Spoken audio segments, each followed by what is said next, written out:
have to find a better rhythm, and it's at every level, and that's what I told the guys. It's obviously when you don't throw the ball well, everything starts with the quarterback and it goes to the receivers, but we're just the timing of it is just off, and whether that's we're not getting the routes open, which is certainly happening some. We're not delivering the ball on time and accurately, which is certainly happening some, or we're not protecting well enough.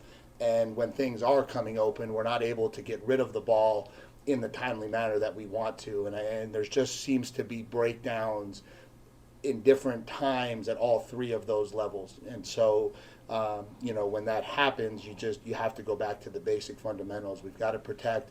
We've got to make clean pockets. We've got to get back into rhythm. We've got to separate and get open on the perimeter. I don't think there's a magical answer to it. I think obviously as coaches, we are consistently looking for the right solutions to put our kids in the best possible positions to be successful.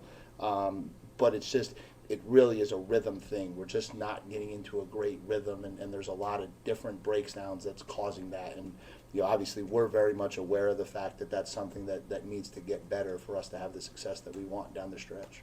It obviously wasn't easy for Henry to come off the bench in that situation. But did you go back? Did you see anything on film that maybe he could have done a little differently or better? I mean, really close on that fourth down call to make catching that pass. Yeah, it's probably the same thing. I think, he goes in and the 4th and 3.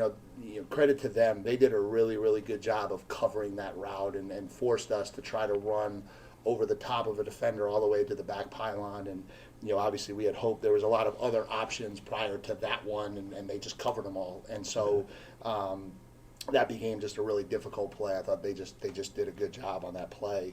And then you go back and he comes out on the second drive, and unfortunately we have a miscommunication in the line of scrimmage on the very first play, and so we get behind the chains, and then he takes the delay, and now it's 2nd and 19, and so it's 2nd and 19 in the fourth quarter in Tallahassee, and that's not where you want to be, and that's not where any of our quarterbacks needed to be, and it's certainly not where he needed to be on his first full drive out there. And so that drive goes awry, and then from there it's a 2-score game. And I think it was unfortunate for Henry to have to play the part of the game that he played more than anything, because that part of the game was never going to be our successful part, right? We talked all week about needing to stay within the chains, needing to stay out of must passing situations, not allowing their front to tee off, not getting into must throw situations. And unfortunately, the part of the game that Henry played the most was all of that. And so I didn't look at Henry and think we struggled because Henry was out there. I think we struggled because we lost control of the game,